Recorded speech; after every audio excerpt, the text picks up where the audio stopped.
नमस्कार दोस्तों। आज का जो टॉपिक है वो एमपी के ट्रांसपोर्टेशन से है। लेकिन देखिए, ट्रांसपोर्टेशन दो तरह से, एक तो आप पढ़ ही रहे हैं, किसी भी किताब में आपको ट्रांसपोर्टेशन या परिवहन से संबंधित आंकड़े मिल ही जाते हैं, वो हर साल जो आ रहे हैं। दूसरा ट्रांसपोर्टेशन का वो पार्ट है जो करंट अफेयर से जुड़ा हुआ है। तो मैंने अभी जो आपके लिए प्लान किए हैं कुछ क्वेश्चंस, वो करंट अफेयर्स में चर्चा में रहे अभी 2020 21 22 के दौरान, जब भी चर्चा में रहे। तो इसीलिए ये बहुत स्टैटिक करंट अफेयर्स वाला नहीं होगा कि इसमें आप जो है वो ट्रांसपोर्टेशन में हर एक छोटी छोटी चीज ढूंढने की कोशिश करो और मिल जाए, वो नहीं मिलेगा। चलिए शुरू करते हैं, देखते हैं कि क्या इसमें आपके लिए क्वेश्चंस मैंने रखे हैं।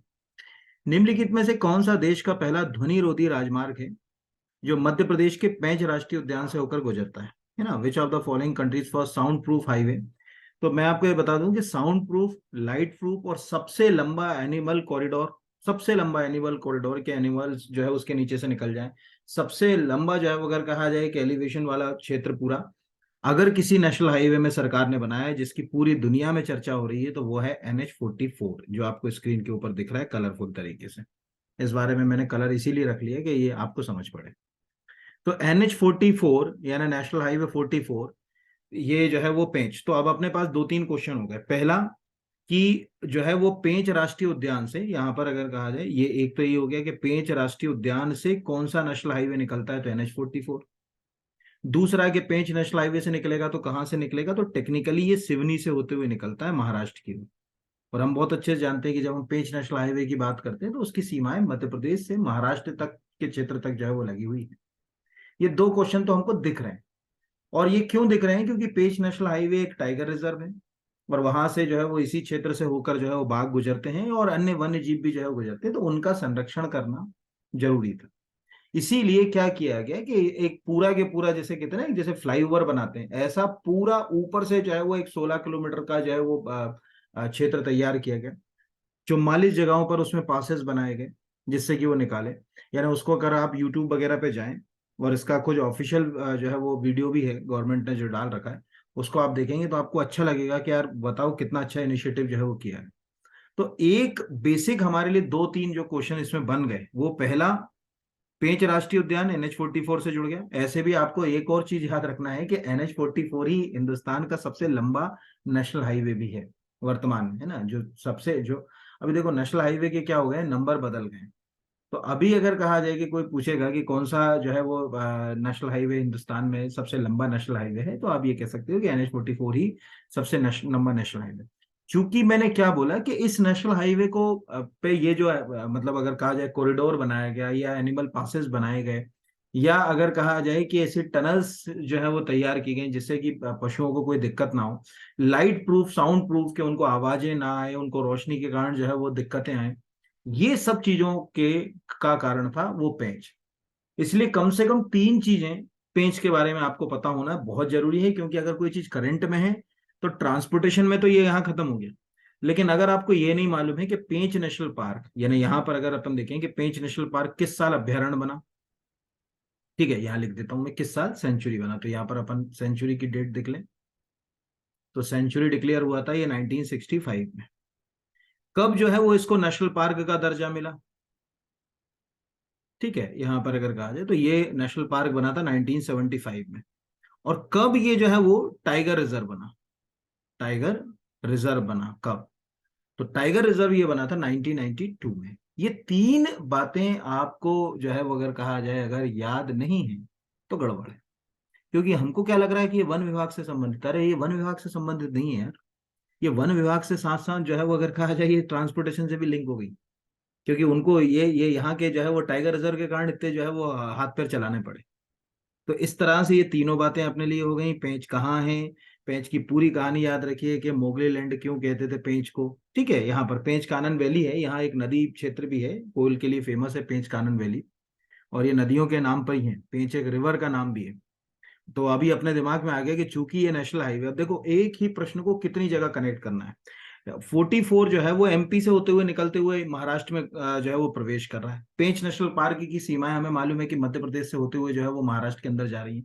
तो अगर सपोज मान के चलो कोई ऐसे लिंक करके तुमसे एक सिंपल सा प्रश्न पूछ ले कि भैया बताओ कि जो पेंच नाम की जो रिवर है या नदी है वो किन किन राज्यों से होते हुए कैसे कैसे जो है वो बह रही होगी, तो कम से कम हमारा इतना तो दिमाग चल गया कि यार मध्य प्रदेश में कोई बात करेगा तो जो है वो सिवनी जिले से होती हुई जाएगी या उसके आसपास के क्षेत्र से होती हुई जाएगी, और किस राज्य के अंदर एंट्री हो जाएगी उसकी, महाराष्ट्र के अंदर एंट्री हो जाएगी।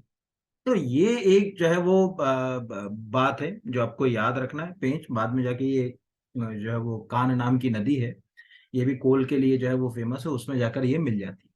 ठीक है, ये ध्यान रखिएगा। और ये फिर दोनों जाकर आगे जाकर जो है वो बेनगंगा नदी की ट्रिब्यूटरी बन जाती है। वो चलो ठीक है, अभी मत याद रखो, बट ये वाला याद रखो, इसका वीडियो देखो आज तो समझ पड़ेगा कि आपने मतलब आपके राज्य में कितना बड़ा जो है वो साकार जो है वो हुआ है।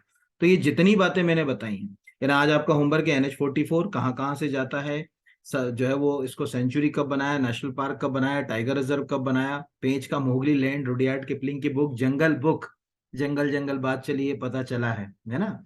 वो पता होना बहुत जरूरी है भैया, नहीं तो गड़बड़ हो जाएगी। अगला, फरवरी 2023 में मध्य प्रदेश के किस शहर में हवाई अड्डे के निर्माण के लिए आधारशिला रखी गई? In which city of Madhya Pradesh was foundation stone laid from the construction of an airport in Feb 2023? बिल्कुल लेटेस्ट करंट है। सागर, रीवा, खंडवा, बालाघाट। तो इसका आंसर है रीवा। एग्जैक्टली देखो, भारत सरकार ने 2022 में, ये भी आएगा क्वेश्चन, बहुत इंपॉर्टेंट है, इसके लिए तो मैंने एक PI भी लगाई यहाँ पर। 2022 में भारत सरकार ने निर्णय लिया था कि भाई हम देश के अंदर जो मतलब रोड कनेक्ट सॉरी जो एयर कनेक्टिविटी है उसको बेहतर करने के लिए नए एयरपोर्ट्स बनाएंगे। तो ऐसे 16 एयरपोर्ट बनाने की जो है वो बात है, और उन 16 एयरपोर्ट में से हमको मिला एक एयरपोर्ट, यानी रीवा। यानी रीवा को जो है वो बेहतर रोड कनेक्टिविटी जो है वो मिल जाए, इसके लिए एक एयरपोर्ट मिला।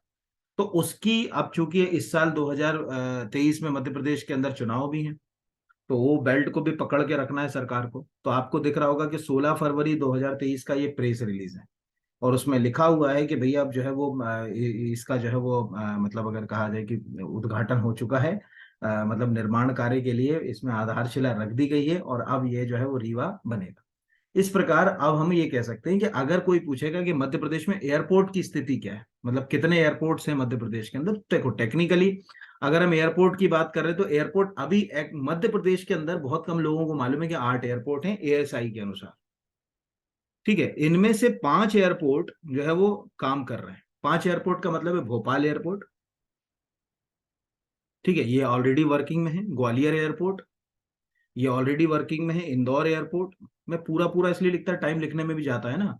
इंदौर एयरपोर्ट, जबलपुर एयरपोर्ट और खजुराहो, है ना, ये एयरपोर्ट्स ऑलरेडी एक्टिव है या काम कर रहे हैं, या इन पे आपको जो है वो फ्लाइट्स वगैरह की कनेक्टिविटी वगैरह जो है वो मिल सकती है, या वायु सुविधा से जुड़े हुए हैं। इसके अलावा 3 जगह ASI की और एयरपोर्ट सर्विसेज हैं, खंडवा, पन्ना, सतना, लेकिन उनकी एयर कनेक्टिविटी नहीं है, आज तक कोई फ्लाइट नहीं, कुछ भी नहीं है। उसका नाम है खंडवा, ठीक है, पन्ना, सतना। यहाँ एयर कनेक्टिविटी के लिए मतलब ASI के अनुसार है सब कुछ, ठीक है, लेकिन आज तक जो है वो एयरपोर्ट्स हैं उनको पूरी तरीके से अगर कहा जाए वायु परिवहन सुविधाओं से नहीं जोड़ पाया, या वायु परिवहन सुविधाएं वहां शुरू ही नहीं। तो टेक्निकली अगर कहा जाए कि हम आज की स्थिति में तो केवल 5 ही एयरपोर्ट की बात करेंगे, और ये नया रीवा जब बन जाएगा तो इसकी बात करेंगे 6वें नंबर की। पर डेट याद रखिएगा, 16 फरवरी 2023 का पेज सीरीज आपको जो है वो आएगा ही आएगा, बिल्कुल लेटेस्ट और सबसे अच्छा करंट अफेयर्स का जो है वो क्वेश्चन ये हो सकता है। राष्ट्रीय राजमार्गों के नए नंबर के आधार पर मध्य प्रदेश का सबसे लंबा राष्ट्रीय राजमार्ग कौन है? NH 3, NH 37, NH 46, NH 135 BB। तो आंसर है NH 46। एक्चुअली क्या है कि NH 46 जब बना, ठीक है, या अभी तो पुराने जो नेशनल हाईवे हमारे थे मध्य प्रदेश के, उनके वो कई नेशनल हाईवे इसके अंदर NH 46 के अंदर चले गए।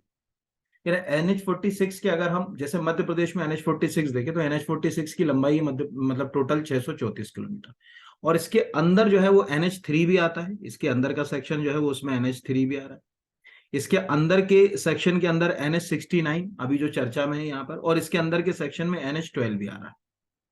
ठीक है, यहाँ पर ये जैसे भोपाल से आप जब इटारसी की ओर जाओगे तो NH 69 होते हुए जाओगे तो NH 3, NH 69, जो है ये सब जो है वो किसके अंदर चलेगा? NH 44 के अंदर। यानी अब जो है वो अगर कहा जाए तो स्टेट, अभी क्या हाईवे के नंबर बहुत उलझा दिए सरकार ने, मतलब बच्चे बहुत ही ज्यादा कंफ्यूज होते हैं, नए पुराने नंबर, एक हाईवे के अंदर कई सारे जो है वो नए नंबर जो है वो डाल दिए, तो उलझने तो बहुत रहती है उसमें ना। तो ये एक बेसिक मैंने हाईवे अथॉरिटी ऑफ इंडिया की वेबसाइट पे देखा था उससे, तो ये नए के हिसाब से मैंने रख लिया कि कम से कम पता हो आपको यहाँ।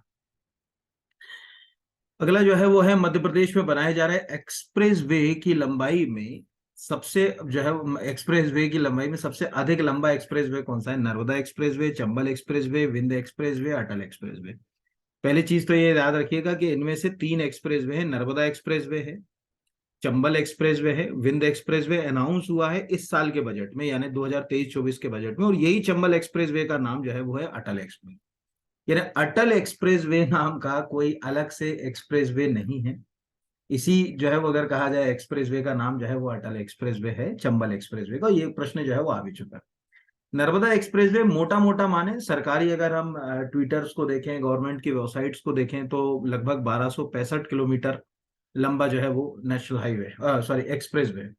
और नर्मदा नदी से जुड़े हुए जितने भी बड़े शहर हैं ना, जैसे अनूपपुर है, डिंडोरी है, मंडला है, आपका जबलपुर है, नर्मदापुरम है, क्या बोलते हैं, हरदा है, खंडवा है, खरगोन है, बड़वानी है, ये सब नर्मदा से जुड़े हुए, अलीराजपुर उधर सबसे आखिरी में जाओगे तो अलीराजपुर, इन सबको क्या कर रहा है ये रेल कनेक्टिविटी से जोड़, सॉरी रोड कनेक्टिविटी से जोड़ रहा है।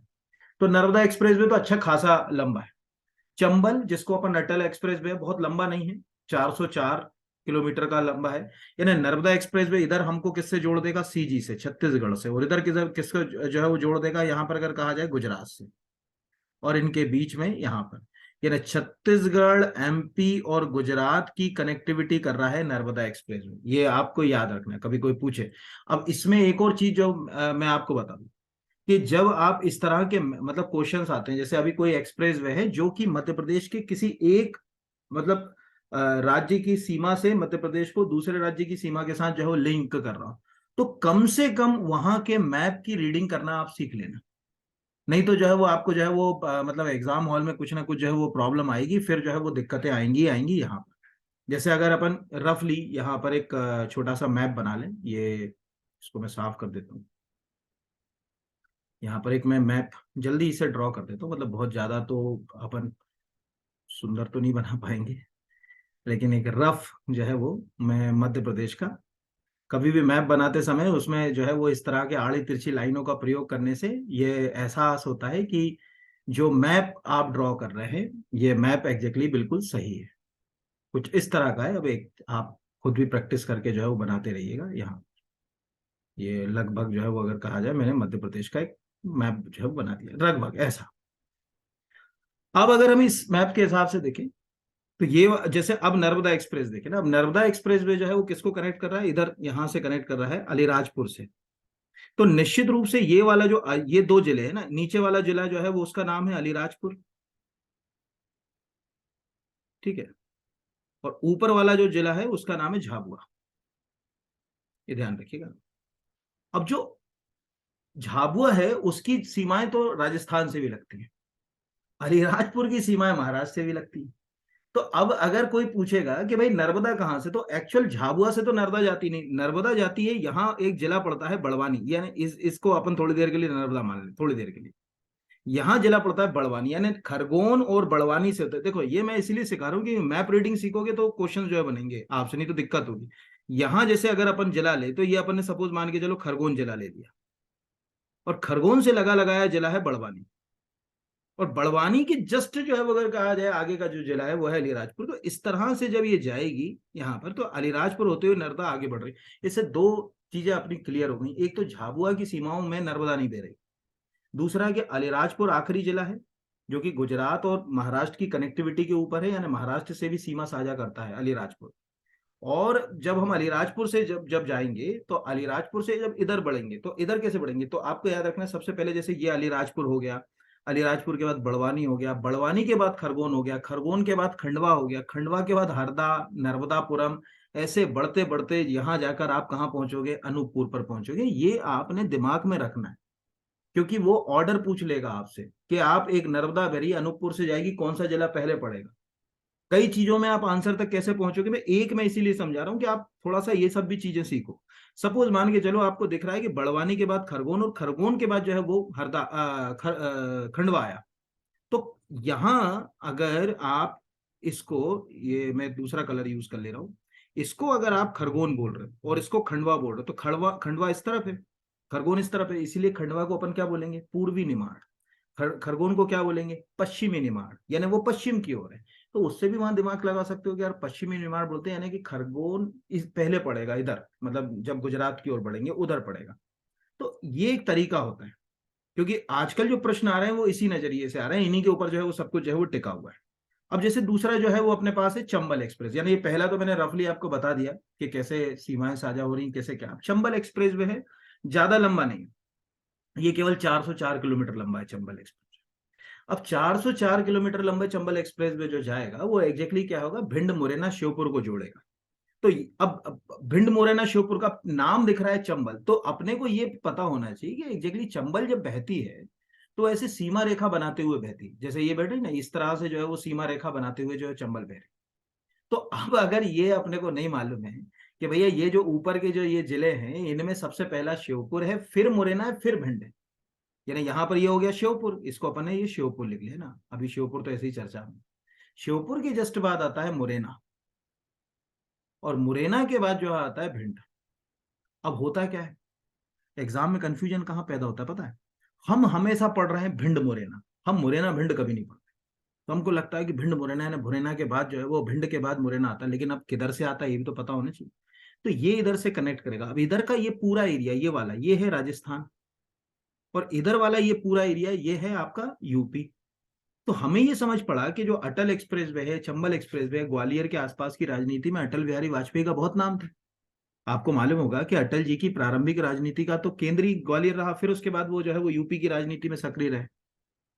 तो इससे हमें क्या समझ पड़ा कि इसको नाम अटल एक्सप्रेसवे क्यों दिया, इसका इसको लिंक भी कर सकते हैं यहां पर अगर कहा जाए ये यहां पर। तो ये एक हो गया। रही बात कि ये विंध्य एक्सप्रेस, अब विंध्य एक्सप्रेसवे एग्जैक्टली ये भोपाल है। अब भोपाल से ये वाला जो पूरा क्षेत्र है ये सब आपको मालूम होगा विंध्याचल पर्वत है। विंध्याचल पर्वत में अगर मैं मध्य प्रदेश के सबसे आखिरी छोर पर चला जाऊं कि भैया जहां बिल्कुल खत्म ही हो रहा है, तो यहां पहुंचूंगा मैं इस जगह के ऊपर आसपास, ये जगह क्या होगी, सिंगरौली। तो जब मैं सिंगरौली सिंगरौली पहुंचूंगा तो मुझे क्या समझ पड़ेगा कि मध्य प्रदेश में सबसे पूर्व की ओर जो जगह है सिंगरौली, उसको मध्य प्रदेश की आर्थिक राजधानी से जोड़ देना। उसको जोड़ने के लिए अगर कहा जाए कि जो एक्सप्रेस वे हम डेवलप कर रहे हैं उस एक्सप्रेस वे का नाम है विंध्य एक्सप्रेस, यानी विंध्य एक्सप्रेस वे ये काम करेगा, ऐसे जो है वो लिंक करेगा। तो ये भी एक मैं इससे पहले एक लेक्चर में बता भी चुका हूं। तो अब आप इस तरह से जो है वो इन प्रश्नों को थोड़ा सा लॉजिकली समझने की कोशिश करिए। यानी अब आपको ये भी मतलब इसको मैप में देखो, कई बार होता है ना कि मैप रीडिंग, अब मैप रीडिंग में अपने दिमाग हो गया कि भैया श्योपुर जो है वो सीमा रेखा पर है, मुरैना सीमा के ऊपर है, भिंड जो है वो हमारी जो है वो सीमा रेखा के ऊपर है। ठीक है, ग्वालियर ग्वालियर सीमा साझा नहीं करता, ग्वालियर अंदर आ गया, ये घिरा हुआ है। दतिया इधर से जाओगे तो ये दतिया जो है वो सीमा साझा करता है, इधर ग्वालियर तो बेचारा अंदर से घिर गया ना पूरा। तो ये भी प्रश्न जो है वो आपको पता होना बहुत जरूरी है। ये ऐसी होती मैप रीडिंग, कोई थोड़ी होती है कि आप सोचो कि मैप रीडिंग में याद करूं, मैप कोई मुझे सिखा दे कि ये ऐसे कर लो, अरे सब बेबुनियादी बात है, मैं इस चीज को स्वीकार नहीं करता। आपकी खुद की जो है वो अगर क्यूरोसिटी और आपकी खुद की प्रैक्टिस से मैप रीडिंग होगी, अदरवाइज मैप रीडिंग होती जी नहीं कुछ। तो ये मैंने तीनों ही लगभग जो है वो बताने की कोशिश करी।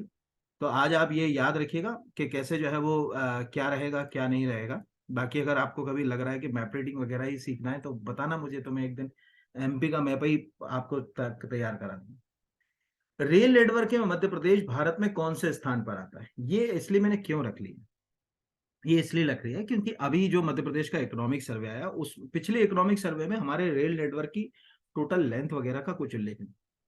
इस बार के आर्थिक सर्वेक्षण में उसका वीडियो भी है, आप देखिएगा, उसमें उसमें उन्होंने ये बताया कि साहब हमारे पास 5150 किलोमीटर लंबा रेल नेटवर्क, और उस हिसाब से हम जो है वो भारत में 5वें नंबर पे।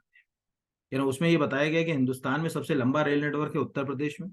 उत्तर प्रदेश के बाद जो दूसरा रेल नेटवर्क है वो है राजस्थान में, मतलब उत्तर प्रदेश से हम राजस्थान पहुंचे, राजस्थान के बाद फिर हम पहुंचे महाराष्ट्र, महाराष्ट्र से गुजरात, और गुजरात के बाद फिर जो है वो 5वें नंबर पे आते हैं एमपी। इस तरह से रेल नेटवर्क है, और अच्छा खासा रेल नेटवर्क है, और बढ़ रहा है हमारा रेल नेटवर्क। लगभग अगर कहा जाए 2021-22 में हमारा 5150 किलोमीटर के आसपास जो है वो रेल नेटवर्क हो गया। ये बहुत अच्छी जो है वो बात है, यानी इसको अच्छा जो है वो इनिशिएटिव कहा जा सकता है। हालांकि फिर भी बड़ा दुखद पहलू है कि आज भी आप में से कोई अगर बंडवानी से होगा, खरगोन से होगा, अभी खरगोन में जो बस गिरी ना, उसके पीछे का तर्क ये है यार, इतना वहां पर अभी आप देखो, दो तरीके से देख रहे हो। आप देख रहे हो कि ड्राइवर ने शराब पी ली, रोड खराब है, अरे और भी प्रॉब्लम है यार। आज तक आप स्वतंत्रता के बाद इतना लंबा वो व्यापारियों का गढ़ है पूरा। आप कभी जाइए खरगोन और उसके आसपास, कपास का अच्छा खासा मार्केट है, अच्छे व्यापारी गढ़ है वहां पे। वो बेचारा विकास से नहीं जुड़ पा रहा, आज तक हम रेल नेटवर्क नहीं लगा पाए। रेल है तो ज्यादा से ज्यादा रोड ट्रांसपोर्टेशन के ऊपर इतना दबाव है कि आप सोच ही नहीं सकते। बसें खचाखच भरी हुई जाती हैं। जब बसें ज्यादा जाएंगी, फ्रिक्वेंसी ज्यादा होगी, तो आप कितना उनको जो है वो फिटनेस रखोगे उनका, कहीं तो प्रॉब्लम्स होंगी ना। मतलब क्या बोलो अब, वो तो खैर अब छोड़ो, वो वाली बात है, घटना घटने वाली बात होती है। निम्नलिखित में से कौन सा मध्य प्रदेश में एक रेल डिवीजन का मुख्यालय नहीं? ठीक है, जबलपुर, भोपाल, इंदौर, रतलाम, है ना। तो ये पहले तो याद रखिएगा, इंदौर। इंदौर में जो है वो कोई भी जो है वो रेल डिवीजन नहीं है। उसके पीछे का जो है वो, अगर इसे समझे, देखिए सबसे भारत में पूरा जो अगर कहा जाए कि जो रेलवे सिस्टम है, उसको हम मोस्टली जो है वो जो है वो मतलब विभाजित करते हैं जोन में। उनको हम जो है वो अगर कहा जाए कि जोन कहते हैं। मध्य प्रदेश के अंदर अगर कहा जाए, कई रेल जोन की जो है वो रेलें निकलती है। ऐसा नहीं कि हमारे मध्य प्रदेश के अंदर केवल जो है वो 3, लेकिन टेक्निकली अगर हम जोन देखें तो एक रेल जोन हमारे ही पास है, उसका नाम है वेस्टर्न सेंट्रल रेलवे। अगर आप कभी भोपाल या इसके आसपास कभी सफर करो तो टिकट के ऊपर आप WCR लिखा देखोगे। इस WCR का जो हेडक्वार्टर है वो तो जबलपुर है, लेकिन इसके 2 डिवीजन भी हैं WCR के। पहला डिवीजन जो है वो खुद भोपाल है इसका, और दूसरा जो डिवीजन है वो है जबलपुर। ठीक है। दूसरा जो है वो है वेस्टर्न जो है वो रेलवे, यानी पश्चिम रेलवे, वेस्टर्न रेलवे, यहां लिख दे रहा हूं मैं, वेस्टर्न रेलवे। इसका जो है वो अगर कहा जाए, जो हेडक्वार्टर है वो मुंबई है, चर्च गेट बोलते हैं उस हेडक्वार्टर को। और इसका डिवीजन हमारे यहाँ है रतलाम। अब आप कहोगे कि रतलाम इतना फेमस है। आप 70 के दशक में एक मूवी बनी थी, द बर्निंग ट्रेन। तो बर्निंग ट्रेन में एक सीन आता है कि ट्रेन में आग लग जाती है, तो उसमें बोलते हैं कि अब अगला स्टेशन रतलाम आ रही। तो रतलाम पे जब वो ट्रेन रुकती नहीं है, तो वो दौड़ते हुए आता है और बोलता है, बड़े बाबू, ट्रेन जो है वो स्टेशन पे नहीं रुकी। तो आप सोचिए, उस जमाने में भी रतलाम की कहानी थी। रतलाम तो ऐसे ही बहुत फेमस है अपने टंच के सोने के लिए। सरकार जिस 22 कैरेट गोल्ड को आज पहचान दिला रही है, 916 की ज्वेलरी इस्तेमाल करो, रतलाम के स्वर्ण कारोबारी जमाने से सालों साल से वो गोल्ड जो है वो दुनिया को बेच रहे हैं। जलगांव, रतलाम, ये तो अपने सोने के लिए ठीक है। हाँ, बस हम और आप वो सोने को, सस्ते वाले सोने को याद रखते हैं ना, रतलामी सेव, कि वो GI टैग मिल गया उसको। बाकी टंच का सोना कभी आपने मम्मी पापा से तो नहीं, दादा दादी से पूछिएगा। क्योंकि आजकल के तो हमारे मम्मी पापा तो नहीं, लेकिन हमारे दादा दादी के समय रतलाम से ही सोना लोग खरीदते थे। तो रतलाम अपने आप में एक रेलवे का डिवीजन, मैं बार बार बोल रहा हूँ, डिवीजन छोटी व्यवस्था है। ठीक है, और जोन जो है वो अगर कहा जाए उससे बड़ा है। तो जोन में तो हमारे यहाँ से यहाँ अगर कहा जाए कि वेस्टर्न सेंट्रल रेलवे, और डिवीजन में अगर कहा जाए कि 3 जो है वो डिवीजन जो है वो हमारे यहाँ से निकलते हैं। ये भी क्वेश्चन जो है वो आपसे जो है वो पूछा जा सकता है। और ऐसा याद रखना कि ऐसा नहीं है कि मध्य प्रदेश में केवल और केवल यही जो है वो रेल जोन का जो है वो नेटवर्क है। हमारे यहाँ सेंट्रल रेलवे, ठीक है, north central railway, south eastern railway, ठीक है, यहाँ पर अगर south eastern central railway, western railway, आपका नॉर्थ वेस्टर्न रेलवे, ठीक है, ये सब जो है वो रेल जोन जो है ना, उनकी रेलें यहाँ से निकलती हैं। इनका कुछ ना कुछ भाग कहीं ना कहीं हमसे टच होता है। ये याद रखिएगा, कभी कोई पूछेगा कि मतलब इसमें जो है वो आपको प्रश्न आ भी सकता है। ओवरऑल निम्नलिखित मध्य प्रदेश में डुमना जो है वो अगर कहा जाए, हवाई अड्डा किसे मतलब हवाई अड्डा, मतलब किस हवाई अड्डे का नाम डुमना? इंदौर, खजुराहो, जबलपुर, ग्वालियर। एक्चुअल हुआ क्या, आपको दिख रहा होगा कि लाल कलर करके रखा हुआ है। एक दिन हुआ मेरे साथ एक मिस्टेक हो गई। अभी मैंने जनवरी से दिसंबर का करंट अफेयर्स बनाया, अब उसमें मैंने एक एरोफोनिक लैब पढ़ाई। जो मध्य प्रदेश की पहले एरोफोनिक लैब बनाई गई है, ये बनाई गई है आपकी ग्वालियर में। पढ़ाने में मैं बार बार ग्वालियर ही बोल रहा हूँ, लेकिन जो टिक मेरा लगा हुआ है वो जबलपुर पे लगा। देखिएगा वीडियो ना, कभी गलती मत करिएगा। वैसे तो मैंने ग्वालियर ही बोला बार बार उसके अंदर। तो ऐसे मिस्टेक कई बार क्या होता है ना, जब बोलते हैं और देखते हैं तो उसमें थोड़ा सा कहीं जो है वो गैप हमारे अंदर जो है वो आ जाता है। तो इस तरह से भी हमें जो है वो ये पता होना चाहिए ओवरऑल। तो अभी हमारे पास आ गया कि जैसे कोई पूछेगा कि जो है वो डुमना एयरपोर्ट कहाँ है, तो जबलपुर को डुमना। तो मध्य प्रदेश के अंदर जैसे अपन इंदौर चले जाए, तो इंदौर का जो एयरपोर्ट है, उस एयरपोर्ट का नाम है देवी अहिल्याबाई होलकर। ठीक है, इंदौर में देवी, पूरा आप लोग लिख लेना, देवी अहिल्याबाई होलकर। खजुराहो एयरपोर्ट को तो खजुराहो एयरपोर्ट ही नाम से जाना जाता है। जबलपुर एयरपोर्ट को जो है वो डुमना एयरपोर्ट भी कहते हैं। ग्वालियर जो एयरपोर्ट है उसे राजमाता विजय राजे सिंधिया के नाम से जाना जाता है, राजमाता विजय राजे सिंधिया एयरपोर्ट। और भोपाल का एयरपोर्ट राजा भोज के नाम से जाना जाता है। तो बाकी तो हम जो है वो आंसर तक पहुंच ही जाएंगे, लेकिन जबलपुर वाले में कई बार हम आंसर तक नहीं पहुंचेंगे, तो इसलिए आपको याद रखना है। निम्न में से किस रेल लाइन को जनवरी 2023 में बंद कर दिया गया? ठीक है, तो पहले तो देखिए इस प्रश्न का Mhow Omkareshwar metre gauge line है, यह आंसर तो मैंने आपको दे ही दिया कि क्या है। किसी भी राज्य के अंदर जो रेल लाइन जब बिछाई जाती है तो रेल लाइन के टेक्निकली जो है वो क्या होते हैं, तीन अलग अलग जो है वो फेस होते हैं। ज्यादातर जिन रेल लाइंस के ऊपर हर हम और आप जो है वो सफर करते हैं उनको ब्रॉड गेज कहते हैं, ब्रॉड। ठीक है, यहां लिख दे रहा हूं मैं, एक मिनट कलर कर, उनके लिए वर्ड इस्तेमाल होता है broad gauge. Broad gauge line जो होती है उनमें क्या होता है, जो ये पटरी होती है ना, इस पटरी के बीच का ये जो गैप होता है ये 5.65 फीट 6 इंचेस के आस का होता है। ठीक है, या एमएम में निकाल लो तो बहुत अच्छा है, 1676 mm होता है ये ब्रॉड गेज। ये भारत में सबसे ज्यादा रेल लाइन। इसके बाद जो होती है वो होती है मीटर। तो मीटर वाली में जो ये गैप होता है ये मीटर लाइन है, इसीलिए मैंने बता दिया ना, यहां पर अपन ने क्या लिखा, metre gauge. Metre gauge line में ये जो गैप होता है ये 1000 mm का होता है। ठीक है, या अगर कहा जाए कि 3 फीट जो है वो 3/8 इंचेस भी बोलते हैं उसको यहाँ। फिर आती है नैरो गेज। अब नैरो लाइन तो ऑलमोस्ट जो है वो हमारे यहाँ पूरी तरीके से जो है वो बंदी हो गई। नैरो बहुत सक्रिय होती है, टॉय ट्रेन वगैरह पे जो है वो नैरो में चलती थी, वो 610 mm और 762 mm की लाइनें होती थी, 762 mm। इनको बोलते थे नैरो लाइन। बहुत ही जैसे अपन पहले आजकल पैंट पहनते ना नैरो बॉटम की, वैसे ही जो है वो इनको जो है वो नैरो लाइन के नाम से जो है वो जाना जाता है।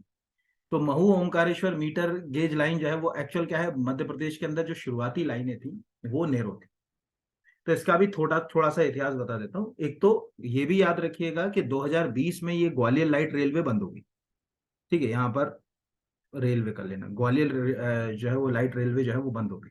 अब आप कहोगे कैसे बंद हो गई, का मतलब एग्जैक्टली क्या है, 1899 में माधवराव सिंधिया जो ग्वालियर के महाराज थे, उनके प्रयासों से ये नैरो लाइन चालू हुई थी। ठीक है, चूंकि ग्वालियर के महाराजाओं के प्रयासों से हुई थी इसीलिए इसको लोग बाग ग्वालियर लाइट रेलवे कहते थे। ये जो ग्वालियर का इस क्लास में होगा उसको तो ये मालूम ही होगा कि इस पे ट्रेनें इतनी धीरे चलती थी कि लोग इससे उतर के समोसा ले आए, खा लें और उसमें चढ़ जाएं, ये हाल थे, इसके लिए कहते हैं। तो अभी 2020 में जब कोविड था ना, कोविड के समय ही इसको फाइनली क्या कर दिया गया, ये बंद कर दिया गया। तो ये भी एक अपने आप में करंट अफेयर्स का ही क्वेश्चन है कि 2020 में जो है वो इसको जो है वो बंद कर दिया गया। फिर जबलपुर, नैनपुर, बालाघाट, गोंदिया, जो उसका जो है वो बच्चा होगा उसको बहुत अच्छे से मालूम होगा कि ये लाइन 1903 में शुरू करी थी भारत सरकार। ठीक है, उस समय मतलब उस समय तो अंग्रेजों की देन है।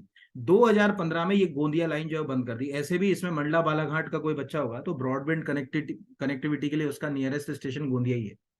वो यहाँ से ट्रेन पकड़ के गोंदिया उतरते हैं, गोंदिया से फिर बस से जो है वो आ जाते हैं। ये भी एक बड़ी, मैंने कहा ना, गड़बड़ी है हमारे यहाँ, रेल कनेक्टिविटी हम जहां होना चाहिए वहां नहीं कर पा रहे। और तीसरा जो है वो अगर कहा जाए इंदौर महू रेल लाइन, यहाँ पर अगर कहा जाए, इसको हटा दो, इतना जो है वो अगर कहा जाए तो इंदौर महू रेल लाइन भी जो है वो अगर कहा जाए एक मीटर लाइन है। और कभी आप इंदौर स्टेशन जाएं, कोई भी अगर आप में से जो है इंदौर स्टेशन कभी जाता हो, तो स्टेशन पे पहुंचते हैं तो जैसे स्टेशन पे जाना होता है तो ऑटो वाला पूछता है बड़ी लाइन की छोटी लाइन।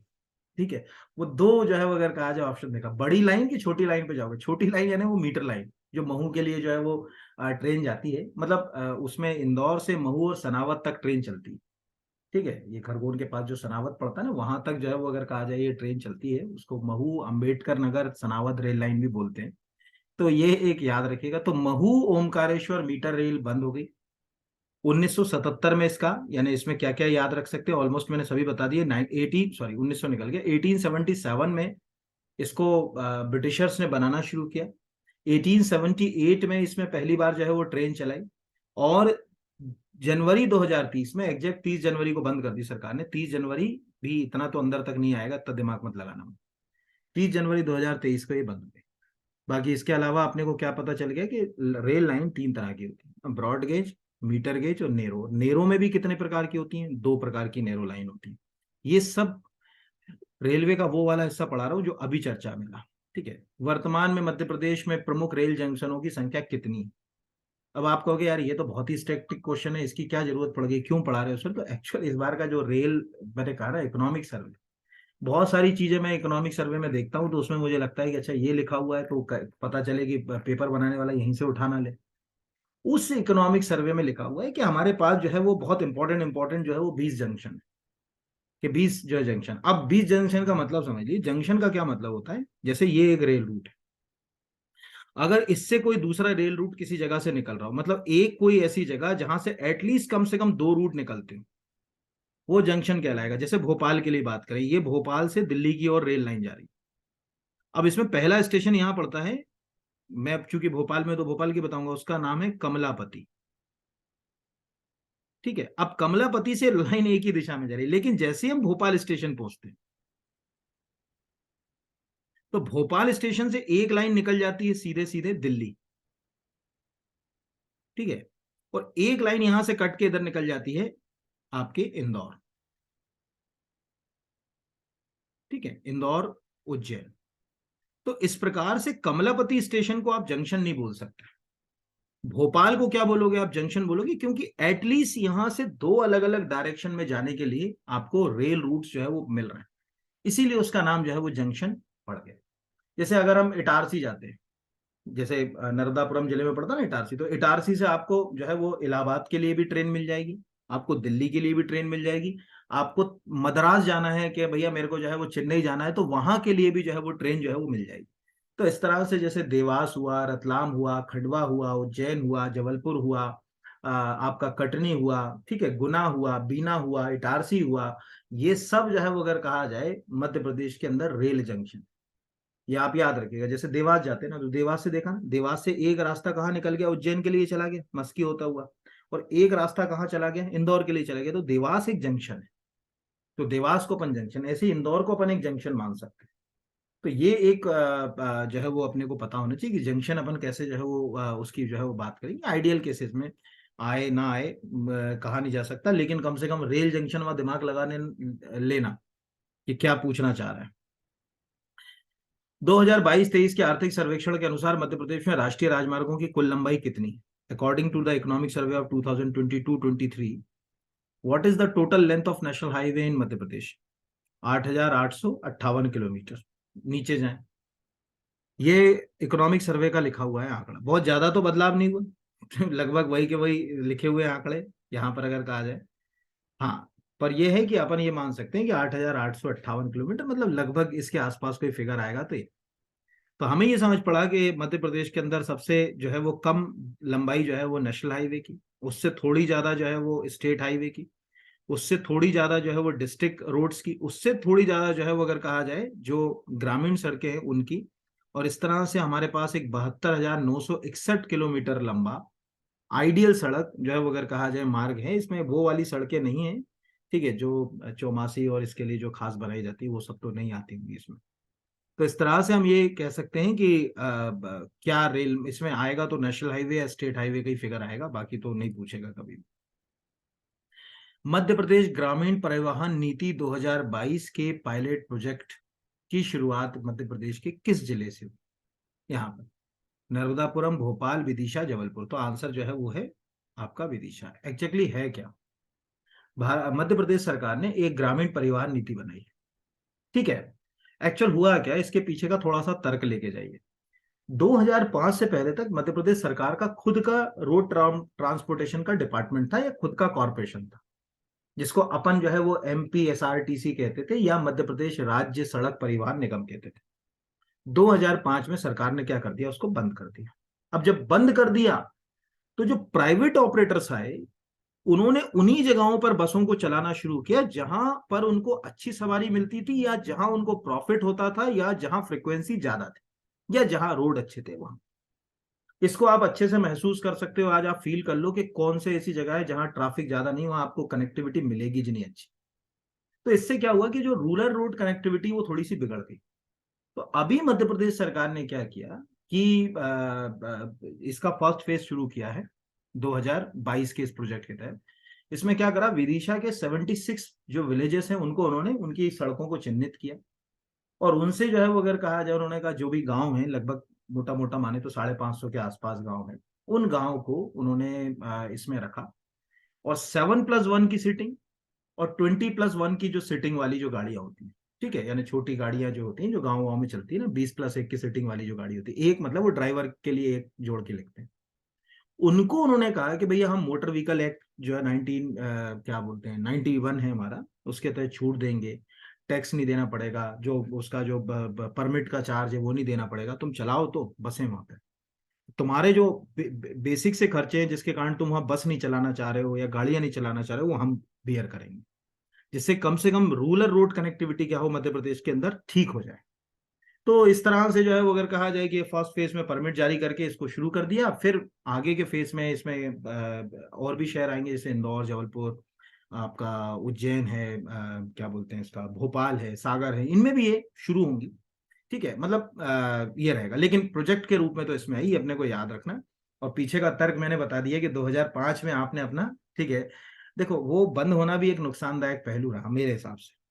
आज आप यूपी चले जाओ, यूपी रोडवेज की बस में बैठो, हवाई जहाज की फीलिंग दिलाती है, कोई गया होगा तो पूछो, ऐसा लगता है कि हवाई जहाज में जा रहे हो, ऐसे चलती है बस, प्राइवेट वाले क्या, बस उनके बगल में कार वाला टिकेगा, और ऐसे धनाधन हाईवे बने हुए हैं कि क्या वाह, मजा आ जाए। ठीक है, तो वही है ओवरऑल। ये मैंने नीचे लगाया भी था इसका, ठीक है, आप चाहो तो देख भी सकते हो, पर ठीक है ओवरऑल। मध्य प्रदेश की पहली वंदे भारत ट्रेन को प्रधानमंत्री जी के द्वारा हरी झंडी दिखाकर कमलापति जो है वो स्टेशन से कब जो है वो मतलब रवाना किया गया। तो 1 अप्रैल 2023 सामने स्क्रीन लगी। अब आप कहोगे कि ये तो मेरे को जो है वो रटा हुआ है सर, आप क्यों जो है वो अगर कहा जाए बता रहे हो। तो मैं आपको ये नहीं बता रहा हूँ, मैं ये बता रहा हूँ चूंकि आपके मध्य प्रदेश को पहली वंदे भारत ट्रेन मिली, और चूंकि मध्य प्रदेश का कोई भी राज्य का बच्चा इसको देख रहा हो, पहली वंदे भारत ट्रेन मिली, तो हमें कम से कम वंदे भारत ट्रेन के बारे में दो चार चीजें तो पता होना चाहिए। नंबर 1 कि वंदे भारत ट्रेन ही पहले कहलाती थी ट्रेन 18, ठीक है, ये ध्यान रखिएगा पहला। दूसरा कि वंदे भारत ट्रेन की शुरुआत कब हुई थी, फरवरी 2019 में, ये भी याद रखिएगा कि भाई फरवरी 2019 में भारत सरकार ने वंदे भारत ट्रेन शुरू करी। किसका सपना है वंदे भारत ट्रेन, प्रधानमंत्री जी का। अब प्रधानमंत्री जी कहाँ से जो है वो अगर कहा जाए जो है वो सांसद है, वाराणसी से। तो सोचो कि पहली वंदे भारत ट्रेन कहाँ से जो है वो रवाना हुई होगी। तो नई दिल्ली से वाराणसी पहली वंदे भारत ट्रेन थी, ये ध्यान रखिएगा ना, फर्स्ट वंदे भारत ट्रेन थी जो 15 फरवरी 2019 को शुरू हुई। और उसके बाद फिर वंदे भारत ट्रेनें जो है वो और भी जो है वो अगर कहा जाए मतलब इसके बाद रवाना की गई। बट 15 फरवरी, यहाँ मैं 15 फरवरी भी लिख देता हूँ, को दिल्ली वाराणसी वंदे भारत ट्रेन से उसी क्रम में हमारे पास भी आई अभी ट्रेन। तो ये है कि ये सब मेक इन इंडिया के तहत बनी हुई ट्रेनें हमारी यही बनी हैं।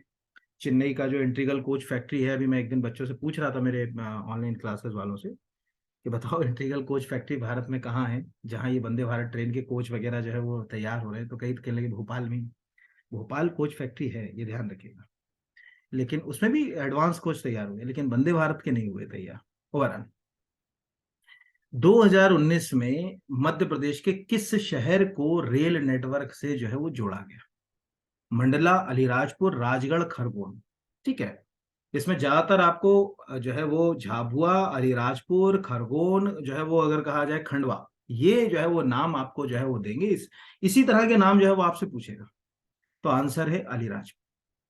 ये एक आपको जो है वो याद रखना है, इसमें क्वेश्चन जो है वो पूछा जा सकता है। अब इसको ऐसे समझो जैसे अभी मैंने मैप में क्या बताया था कि अलीराजपुर जो है, वहीं से हम गुजरात के साथ कनेक्ट हो रहे हैं, अलीराजपुर से ही हम महाराष्ट्र के साथ कनेक्ट।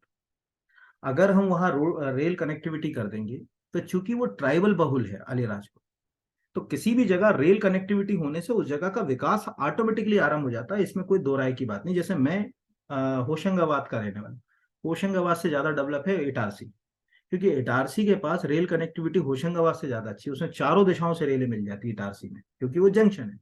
तो अभी अलीराजपुर रेल स्टेशन जो है वो आया, और सबसे नया रेल रूट है हमारे यहाँ, ये भी आप याद रखिएगा, ये आप ढूंढ के पढ़ भी सकते हैं। उसके लिए अलीराजपुर रेल कनेक्टिविटी ऐसा कुछ टाइप करिएगा तो मिल जाएगी ओवरऑल। हाँ, अगले पे आते हैं। हाल ही में आरंभ किए गए निम्न में से कौन सा नेशनल हाईवे ओरछा, निवाड़ी, टीकमगढ़ को जोड़ता है। नेशनल हाईवे 12A, मैंने क्या बोला, कि जो मूल नेशनल हाईवे है उनके अंदर कई नए नेशनल हाईवे सरकार ने क्या कर दिए, लिंक कर दिए।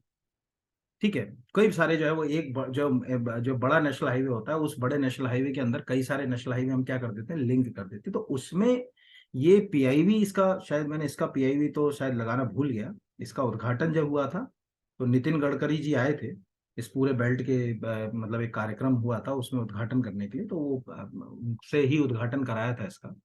तो उसमें बताया कि भाई ये एक्सटेंशन है इसका, निवाड़ी, ओरछा और टीकमगढ़ के आसपास के क्षेत्र को जोड़ेगा, 12 है। और मूल नेशनल हाईवे है 539। तो 539 का वो एक्सटेंशन वाला पार्ट हमारे यहाँ है, यूपी बॉर्डर को जो है वो अगर कहा जाए से निकलेगा, और ओरछा निवाड़ी होते हुए जो है वो आगे बढ़ेगा। तो इसमें याद रखिएगा, ये तो हमारे यहाँ इसका मेन हाईवे है। उधर अगर आप जो हाईवे की बात करेंगे तो उसको क्या बोलेंगे, 539 NH। जो उस बेल्ट का होगा वो देखेगा तो पता ही होगा, नहीं पता हो तो आप देखिए, पता करिए। ठीक है। अगला है सीहोर जिले, निम्नलिखित में से कौन सा कथन है? सीहोर जिले के बुधनी और नर्मदापुरम जिले के बनखड़ी में रेलवे स्लीपर बनते, बिल्कुल सही है। रेलवे की पटरियों के नीचे आपने देखा होगा जो RRC होती ना, RCC, रीफोर्स सीमेंट कंक्रीट जिसको कहा जाता है, उसके बने स्लीपर इस्तेमाल किए जाते हैं। पहले लकड़ी के होते थे लेकिन लकड़ी के सड़ जाते थे। तो एक तो सीहोर का जो है वो बुधनी है, और नर्मदापुरम का बनखेड़ी। इसमें सबसे बड़ी उलझन है कि सीहोर और बुधनी के बीच का गैप होगा कम से कम 70 किलोमीटर, और बुधनी और नर्मदापुरम के बीच का गैप है 6 किलोमीटर।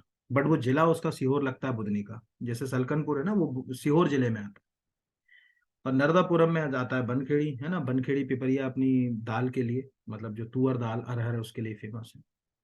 ये पहला, ये बिल्कुल सही है। मध्य प्रदेश का पहला रेल मार्ग मुंबई इटारसी दिल्ली रेल मार्ग था, ये बिल्कुल जो है वो गलत है, ये ध्यान रखिएगा। एक्चुअल जब मध्य प्रदेश के अंदर रेल, मतलब भारत में जब रेल कनेक्टिविटी आई, तो उस समय भारत का जब भी अंग्रेजों ने रेल कनेक्टिविटी करी तो कलकत्ता, हमारे देश का मूल, मतलब आप देखो 1911 में देश की राजधानी दिल्ली आने से पहले तो कलकत्ता से ही सब जो है वो चीजें चलती थी। तो 1867 में हमको इलाहाबाद जो है वो जबलपुर रेल लाइन मिली।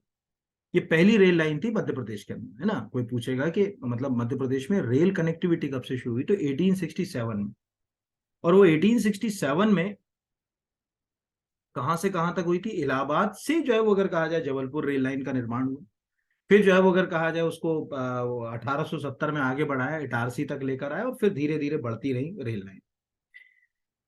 भोपाल में रेल सेवा विभाग रेल आयोग का मुख्यालय है, ये भी सही है। निशातपुरा में कोच फैक्ट्री है भोपाल की, ये भी सही। इनको ज्यादा अपन इसमें कुछ ज्यादा, कोई बहुत ज्यादा स्टेटिक ही है, कोई ज्यादा दिमाग लगाने वाला नहीं। भारत के पहले विश्व स्तरीय निजी क्षेत्र द्वारा संचालित कमलापति रेलवे स्टेशन का संचालन किस कंपनी के द्वारा जो है वो किया जा रहा है? पहला दिलीप बिल्डकॉन, ये हमारे भोपाल के अंदर जो है वो मेट्रो बना रहा है। बंसल ग्रुप, वेल्सपन ग्रुप और सागर ग्रुप। मध्य प्रदेश के अंदर जितने भी विंड टर्बाइंस हैं, जितने भी सोलर प्लांट्स हैं, उनमें सबसे ज्यादा नाम है वेल्सपन का। ठीक है, मेट्रो जो अभी बन रही है उसमें दिलीप बिल्डकॉन का बहुत नाम है। एजुकेशन के लिए सागर ग्रुप काफी चर्चित है, और ये जो है वो बंसल ग्रुप से जो है वो चल रहा है, इसको उसके बगल में वो अपना मॉल भी बना रहे हैं बंसल बन नाम से। तो इस तरह से ये आपको जो है वो याद रखना है कि ये यहाँ पर जैसे जब आप मध्य प्रदेश में नीमच जाओ, तो नीमच में जो सोलर पावर प्लांट जो है वो लगा हुआ है, वो सोलर पावर प्लांट जो है वो वेल्सपन कंपनी के द्वारा लगा है। यानी उसको वेल्सपन का 151 मेगावाट का है ना। अभी क्या है, किसी क्वेश्चन में आया था ना, जावदा भगवानपुरा गांव और जावदा तहसील, वो प्रश्न पूछा भी जा चुका है। तो क्या होता है, वो नियरेस्ट में कंफ्यूजन क्रिएट होती है एग्जाम के अंदर। यार वेल्सपन तो नहीं है, वेल्सपन भी सुना है, क्योंकि वेल्सपन क्या होता है कि वो नीमच सोलर प्लांट के नाम के साथ जब भी जो है वो भगवानपुरा आता है या वो जावद जो तहसील का नाम आता है तो वेल्सपन ही आ जाता है। तो ऐसे जो है वो अगर कहा जाए आपको आंसर रखना है। हाँ, मध्य प्रदेश के अंदर ज्यादातर जितने विंड टरबाइन है, बड़ा जो विंड टरबाइन जो है वो, उसमें भी वेल्सपन ग्रुप ने जो है वो बहुत इंपॉर्टेंट जो है वो रोल अपना प्ले किया है। मतलब वेल्सपन ग्रुप से ही जो है वो अगर कहा जाए कि ये खड़े हुए, तो वेल्सपन इंडिया एक बड़ी जो है वो क्या बोल सकते हैं कि जानी मानी जो है वो कंपनी है। क्या आएगा वो देखने वाली बात है यहाँ तक। चलो अगले के ऊपर आ जाते हैं। मध्य प्रदेश में पहला ड्रोन स्कूल कहाँ प्रारंभ किया? मैंने स्टिकर ही लगा दिया। सिंपल सा प्रश्न है, लेकिन आपसे पूछा जा सकता है, इसलिए अपने को पता होना चाहिए कि सतना, जबलपुर, ग्वालियर, भोपाल, सभी जगह हम ये भोपाल, इंदौर, जबलपुर, सतना, ग्वालियर, इनमें हम ड्रोन स्कूल स्थापित कर रहे हैं। और इस दिशा में जो है वो पहला ड्रोन स्कूल, अब तो ड्रोन का ही जमाना है, आजकल तो देखा होगा फिल्मों से लेकर जो है वो शादी पार्टी सब में ड्रोन उड़ रहा है। तो वो पहला ड्रोन स्कूल जो है वो ग्वालियर में स्टार्ट हो भी चुका है। तो ये तो वन लाइन फैक्ट वाला था, इसमें ज्यादा कोई मेहनत नहीं है, ऑलरेडी सबको रटा होगा या पढ़ा होगा। फिर भी मुझे लगा कि करंट अफेयर्स का है तो लेना चाहिए, तो मैंने आपके लिए इसको शामिल किया। अगला, रीवा और सीधी के बीच बनाई जा रही चुरहट मोहनिया टनल किस राष्ट्रीय राजमार्ग पर? 36, 37, 39, 44। अब इसमें भी मैंने आपको ये क्यों लिया, टेक्निकली ये जो टनल है ये 30 NH 39 के ऊपर, मतलब अगर कोई पूछेगा कि किस नेशनल हाईवे के ऊपर है तो 39 ही इसका जो है वो आंसर आएगा। क्यों? क्योंकि जो NH 39 है वो उत्तर प्रदेश के झांसी को झारखंड के रांची से जोड़ता है। हमने उसको ऐसे ही पढ़ाया था बच्चों को, यूपी में झांसी, ठीक है, झारखंड में रांची को जोड़ती है ये NH 39। तो NH 39 मध्य प्रदेश से होते हुए भी निकलता है, यानी यूपी को झारखंड से कनेक्ट करने के दौरान मध्य प्रदेश के भी कई सारे शहर से होते हुए ये निकलती है। स्पेशली अगर कहा जाए कि सीधी, सिंगरौली, रीवा, सतना, पन्ना, इन जिलों से, यानी इसमें छतरपुर भी आता है, सीधी भी आती है, सिंगरौली भी आता है, आपका रीवा, पन्ना भी आते हैं। अब यहाँ पर एक तो ये आंसर तो 100% है ही, आएगा तो यही आएगा, लेकिन इसमें एक और है।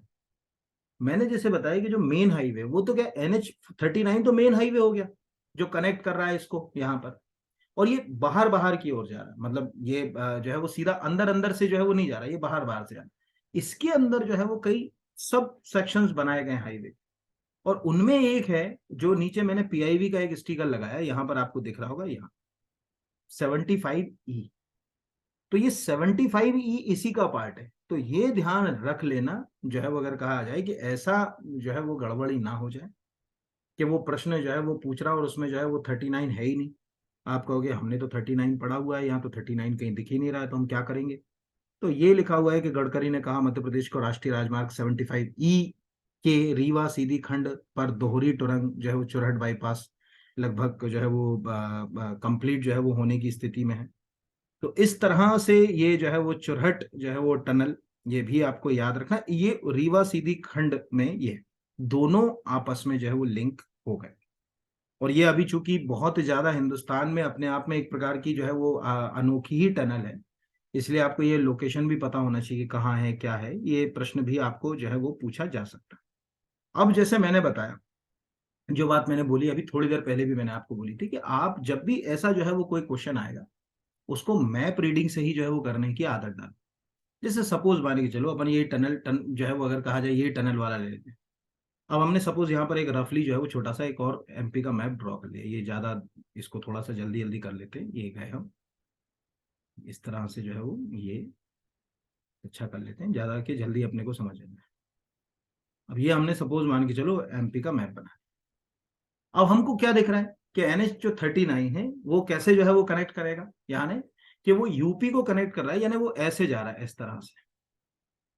तो जब वो यूपी से होते हुए जब आगे की ओर बढ़ेगी, यानी जो है वो झांसी से होते हुए आगे बढ़ेगा, क्योंकि झांसी से, तो अब हमारे दिमाग में इतना सबके में होना चाहिए कि यार झांसी एग्जैक्टली जो है उसकी लोकेशन क्या होगी। और झांसी से जब हम आगे की ओर जाएंगे तो पन्ना, छतरपुर और ये वाले जो क्षेत्र हैं वो इस जो ये क्षेत्र जो है वो सब कहाँ होंगे। तो आपने कभी MP का मैप देखा होगा, तो ये जो बीच वाला हिस्सा, ये वाला हिस्सा यहाँ पड़ता है ललितपुर, और इसके ऊपर पड़ता है यहाँ झांसी। तो यहाँ झांसी से शुरू हुई वो। तो ये जो MP के जिले हैं जो ऐसे, अभी ये तो थोड़ा तिरछा बन गया, ऐसे मान ले, ऐसे जो MP के जिले हैं, जैसे झांसी से अपन आगे की ओर बढ़ेंगे तो क्या बढ़ेंगे, अपन छतरपुर जाएंगे, पन्ना जाएंगे, यानी अब हमको इससे एक और जो क्वेश्चन तैयार हो गया वो ये तैयार हो गया कि भाई हमें पता है कि इधर मध्य प्रदेश के जो जिले हैं उनमें छतरपुर सबसे पहले आया, यहां पर मैंने छतरपुर लिख लिया। छतरपुर के जस्ट बाद जो जिला आया वो आया आपका पन्ना, पन्ना से लगा लगाया है सतना, ठीक है, और सतना से जो है वो फिर है रीवा और सिंगरौली, ठीक है। तो सतना से रीवा, सिंगरौली, ऐसे जो है वो अगर कहा जाए जा रहा है। तो इस तरह से अब चूंकि वो ऊपर थोड़ी जा रही है, वो इधर से ऐसे एंट्री हो रही है, तो इस तरह से अगर हम देखें तो सतना से जब आप मतलब आगे की ओर बढ़ोगे रीवा, तो रीवा में आपको दो तरीके से रीवा तट है। रीवा के बाद सीधे सिगरौली नहीं, रीवा के बाद पहले सीधी पड़ता है। मैंने जब इसका मैप रीड किया था तो मैंने देखा कि जो रीवा है उसके बाद जो मेन है, यानी सोन जो है वो अगर कहा जाए सीधी के अंदर से होते हुए ऐसे जाती है, तो वो भी एक इंपॉर्टेंट है कि ऐसे अगर अपन मैप ड्रॉ कर ले। हम तो कहते हैं याद ही मत करो, आप कॉपी में एक बार बना लो, एक मैप खोल लो कहीं से, देखोगे क्या है। आप 10 25 50 बार मैप बनाओगे ऐसे ही जिलों जिलों की। अब आप सोचोगे कोई आपको जिले याद कर रहा है, अरे जिले ऐसे थोड़ी याद होते हैं। अब आपको आज ऐसे ही 4 5 जिले याद हो गए। उधर मैंने शुरू के प्रश्न में क्या बताया था कि इधर झाबुआ अलीराजपुर से आप आगे बढ़े तो बड़वानी आ गया, फिर खरगोन आ गया, फिर खंडवा आ गया, फिर हरदा आ गया, फिर नर्मदापुरम आ गया, ये उधर बता दिए। ऊपर मैंने आपको याद करो क्या बताया था कि सबसे पहले श्योपुर आया, श्योपुर के बाद मुरैना आया, मुरैना के बाद भिंड आया, भिंड के बाद फिर अगला जो है वो दतिया आया, ग्वालियर अंदर बीच में फंस गया, ग्वालियर के नीचे जो है वो आपका शिवपुरी आ गया। ऐसे अगर आप 10 20 25 50 बार अगर ये प्रैक्टिस करोगे तो आपकी मैप रीडिंग खुद ही स्ट्रांग हो जाएगी। आपको मेरे जैसे की जरूरत जो है वो बिल्कुल नहीं पड़ेगी, ये भी मैं बता दूं। तो ये मैंने आज आपके लिए कुछ क्वेश्चंस जो मुझे लगे 17 18 जो एग्जाम में आ सकते हैं वो मैंने आपके लिए ले लिए। और मुझे पूरा विश्वास है कि इनमें से कोई एक आध क्वेश्चन अगर आएगा तो आपसे जो है वो बन जाएगा। तो बहुत धन्यवाद आप सभी का। और चैनल को सब्सक्राइब, अब तो ये बोल ही सकता हूँ आपको कि चैनल को सब्सक्राइब नहीं किया तो प्लीज चैनल को सब्सक्राइब कीजिए, लाइक कीजिए, शेयर कीजिए। कमेंट तो आप इतने अच्छे करते हैं कि दिल खुश हो जाता है मेरा आपके कमेंट देखकर। इसके लिए मैं आपका मतलब बहुत शुक्रिया अदा करता हूँ। धन्यवाद आप सभी को। और खूब ईमानदारी से मेहनत करिए, ईश्वर करेगा तो अच्छी जगह आप सभी पहुंचेंगे, सफलता आपको निश्चित रूप से मिलेगी। धन्यवाद।